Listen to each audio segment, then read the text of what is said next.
تھے الحمدللہ وکفا سلام علی عبادہ الذین اصطفیٰ اما بعد۔ نبی علیہ الصلوۃ والسلام نے ارشاد فرمایا ہے ذکر اللہ شفاء القلوب، اللہ کا ذکر جو ہے وہ دلوں کی شفا ہے۔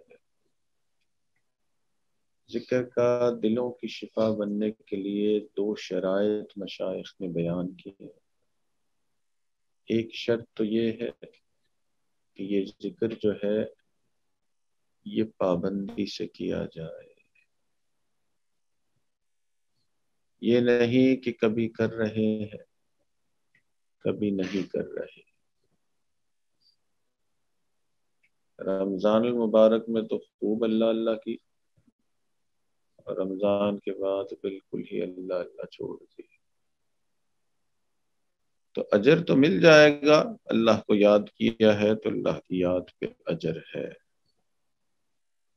مگر ذکر کا دل کی شفا بننے کا جو معاملہ ہے، ذکر کے ذریعے سے باطن کے رذائل دور ہو جائیں، محبت الہی دل میں آ جائے، اس کے لیے ذکر کا پابندی سے ہونا ضروری ہے۔ نبی علیہ الصلوۃ والسلام نے ارشاد فرمایا احب الاعمال الی اللہ ادومها، اللہ کے نزدیک سب سے زیادہ محبوب اعمال وہ ہیں جو پابندی سے کیے جائیں۔ ظاہری بیماریاں دور ہونے کے لیے دوائی کی پابندی ضروری، بخار ہوتا ہے ڈاکٹر کہتا ہے کہ آپ نے 5 دن تک صبح دوپہر شام اینٹی بائیوٹک لینی ہے۔ اب کوئی کہے کہ نہیں جی میں نے صبح دوپہر شام تو نہیں لوں گا، بس دن میں ایک ہی مرتبہ لوں گا، تو ظاہر بخار پوری طرح سے صحیح ہوگا ہی نہیں۔ یا کوئی کہے کہ جی صبح دوپہر شام لوں گا تو صحیح، مگر ایک دن لوں گا پھر 3 دن بعد پھر لوں گا، تو پھر بھی اس کا جو ہے بیماری، اس کی جو بیکٹیریا ہے وہ ختم نہیں ہوگا۔ تو جس طرح ظاہری بیماری دور کرنے کے لیے دوائی پابندی سے لینا ضروری ہے، باطنی بیماری کو دور کرنے کے لیے بھی ذکر پابندی سے کرنا ضروری ہے، اور پابندی اسی کو نصیب ہوگی جو شیخ کی صحبت میں آتا جاتا رہے گا۔ تو اصل پابندی ذکر کی اتنی ضروری نہیں ہے، شیخ کے پاس آنا جانا ضروری ہے، اور شیخ کے پاس آنے جانے والا یہ ممکن نہیں ہے کہ وہ ذکر پابندی سے نہ کرے۔ اگر ذکر کرنے والی طبیعت ہے یا ذکر کرنے کا ارادہ ہے تو 2 شرائط ہیں کہ یہ ذکر جو ہے اللہ کے نبی نے فرمایا کہ دلوں کی شفا ہے، مگر پہلی شرط یہ ہے کہ ذکر جو ہے وہ پابندی سے کیا جائے۔ آج سے چند سال پہلے تک ٹی بی کا علاج جو ہے وہ اس طرح سے ہوتا تھا کہ ایک دوائی لینی پڑتی تھی اور وہ 6 مہینے تک پابندی سے لینی پڑتی تھی۔ 6 مہینے میں اگر کسی ایک دن بھی اس دوائی کا ناغہ ہو گیا پھر سے 6 مہینے واپس شروع کرنے۔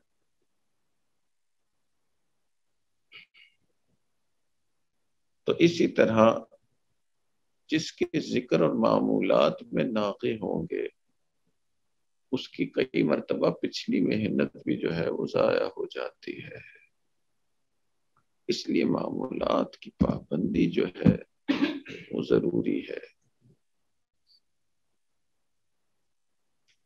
معمولات کی پابندی کب تک ضروری ہے جی؟ کچھ لوگ یہ بھی سوال کرتے ہیں کتنے سال تک کرنا ہے جس کے بعد کرنے کی ضرورت ہی نہ پڑے۔ 40 سال بھی کرتے رہیں گے نا، اور 41ویں سال میں کہیں گے چلو اب نہیں کرتا، 40 سال جو کیے ہیں اب تو صاف ہو چکا ہوں گا، اس 41ویں سال میں نہیں کریں گے تو بھی گناہوں کے مرتکب ہو جائیں گے۔ اللہ کے نبی نے فرمایا ذکر کرنے والا زندہ ہے، ذکر نہیں کرنے والا مردہ ہے۔ تو 40 سال تک ذکر کیا تو زندہ، 41ویں سال اگر سوچا کہ جی اب تو ضرورت ہی نہیں رہی، اتنے جو سال کیے ہیں، کس سے بھی سب کو سنا دیا کہ ان 40 سال میں اس طرح سے ذکر کیا ہے، اور 41ویں سال میں نہیں کیا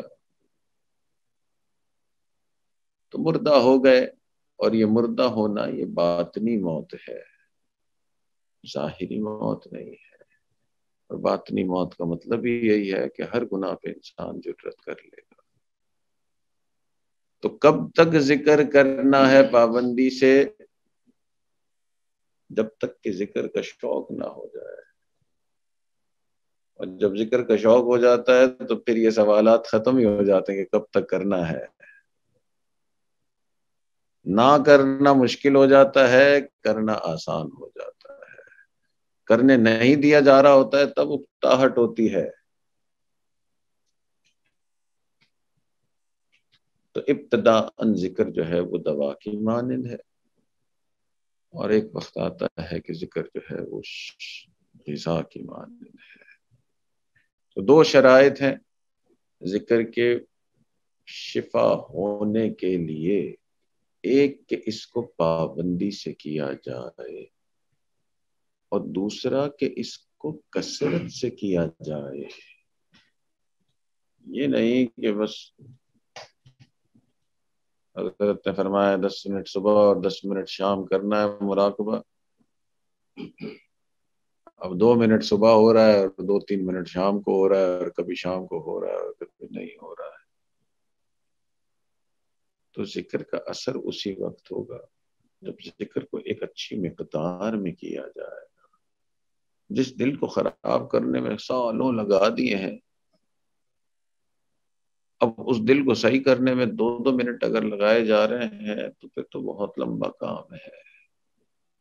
تو ذکر کو اچھی طرح سے شفا اگر بننا ہے تو پھر یہ 2 شرائط ضروری ہیں، ایک اس کو پابندی سے کیا جائے، اور ایک اس کو کثرت سے کیا جائے۔ اور ہمارے اکابرین جو ہے وہ ذکر پابندی سے بھی کرتے تھے اور کثرت سے بھی کرتے تھے، شوق سے کرتے تھے، کرتے کرتے اس دنیا سے چلے گئے، اور دنیا سے جاتے جاتے بھی کرتے رہے۔ اللہ تعالیٰ سے دعا ہے کہ اللہ ہمیں بھی اپنی سچی یاد نصیب فرمائے۔ آخر دعوانا ان